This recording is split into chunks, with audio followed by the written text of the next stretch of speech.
We're pleased to have back Dr. Sreedhar Potarazu, CEO of Vital Spring Technologies. Welcome, Sreedhar. Good to see you. Thanks for having me back, Liz. Okay, obviously there are some concerns about this appointee. I've never seen an appointee where people aren't concerned in Washington, or at least on the one or the other side of the aisle. But what are the three things, the three R's that you're worried about with this new appointee?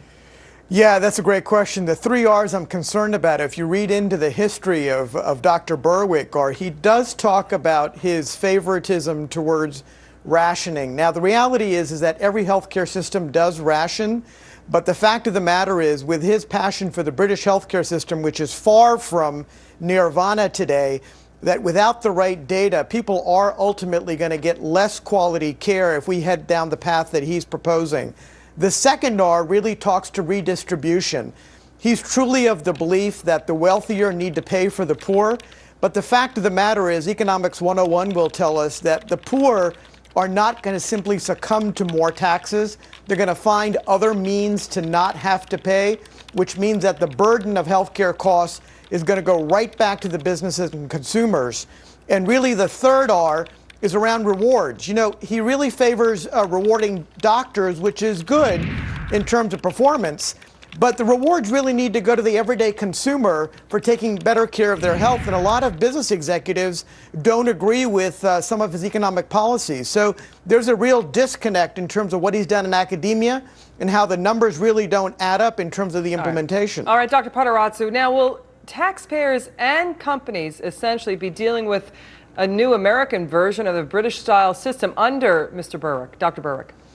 I think it's possible. You know, the fact of the matter is that if the government were so confident that his experience was truly something to be touted, then we would have seen him testify last week. I think the greatest concern is that the jury is still out in terms of the public's acceptance of the new law, and the fact that what he's proposing does head down the path of a public option. That was always, I believe, the desire of where we want to go with this plan, of what the government wants to go for.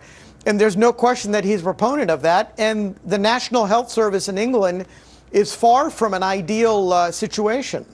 You know, let me challenge you on something, Doctor, and I know that I can do that because you like to be challenged. And certainly when you say that surely he would have been questioned before one of the subcommittees or the committees over this, and that's why they did this. You know, we should remind people that President Clinton did this kind of thing, meaning make sure that somebody kind of got in without any congressional looking at. He did it more than 100 times, but President George Bush did it more than 170 times. This is nothing new to invoke this kind of usage to get certain appointees into their positions. You know, Liz, you're right, it's not new. But the fact of the matter is that the huge message behind all of this, number one, was transparency. The greater concern that everybody has right now is how much this new law is really going to cost. Right. Even during the Bush administration, we had some issues when Tom Scully was in office in terms of the Medicare prescription drug, and you know, he ultimately had to give up his job because the numbers were wrong. You're talking about somebody who's going to be heading up a highly influential part of the government who has discretion over billions of dollars.